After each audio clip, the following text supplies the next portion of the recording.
the Way of the Cross actually began. There's a lot of myths around it, but people say that after our Lord ascended, Our Lady would actually go back and retake herself, like rewalk the passion of our Lord. And so because of that, then the people around her during that time, what you would call like the pre-Christian era, or the before it was like Christianity had really spread, had already this sense of that there was some benefit to going where our Lord had been during his passion. And then much later, what used to happen was, because all of this was happening in Jerusalem, then the Christian faithful would actually walk that path in order to remember what our Lord had gone through. And, you know, saints like Saint Jerome in their writings have talked a lot about the massive number of pilgrims in Jerusalem who would, during this season of Lent, or during the time now that they would remember the Passion of our Lord, they would walk in those footsteps from where Pilate condemned our Lord to the point where our Lord was laid in a grave. Yeah, so that's where the custom originally came from. All right. And how did it become the Way of the Cross? How did it become the Way of the Cross? Yes. So at that point in time, so now, you know, Christians are beginning to perform the Way of the Cross. Christianity then is legalized by Constantine. And so more and more people began to perform the Way of the Cross.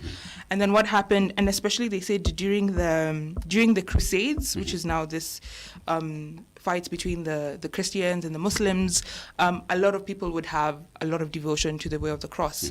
And then as time went on, at this point in time, the Franciscans were the ones who were put in charge of the holy places in Jerusalem. That was like sort of what the Pope had given them at that point in time. That was around the 17th century.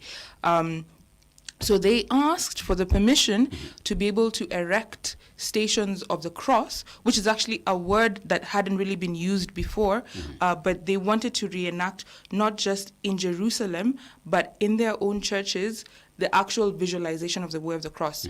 Because now that devotion was growing, the Pope Innocent at that time, Innocent XIII, had given an indulgence for people who said the Way of the Cross. But now there was a growing need for more people to pray the Way of the Cross.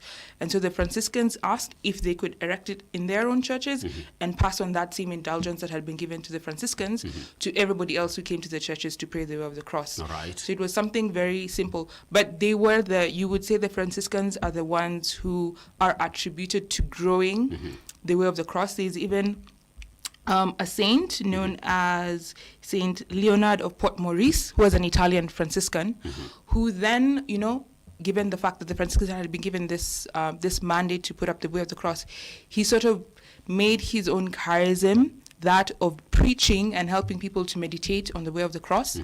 And even further than that, he went around Italy and all over the world setting up stations of the cross. So it's actually said that he set up around 570 Way of the Crosses in different locations all over the world. And so he became known as a preacher of the Way of the Cross. And even as a saint, he's the one, his patronage is towards the Way of the Cross because of how much devotion and love he had during his 43 years of priesthood in terms of propagating this mandate that the Pope had given to the Franciscans. All right.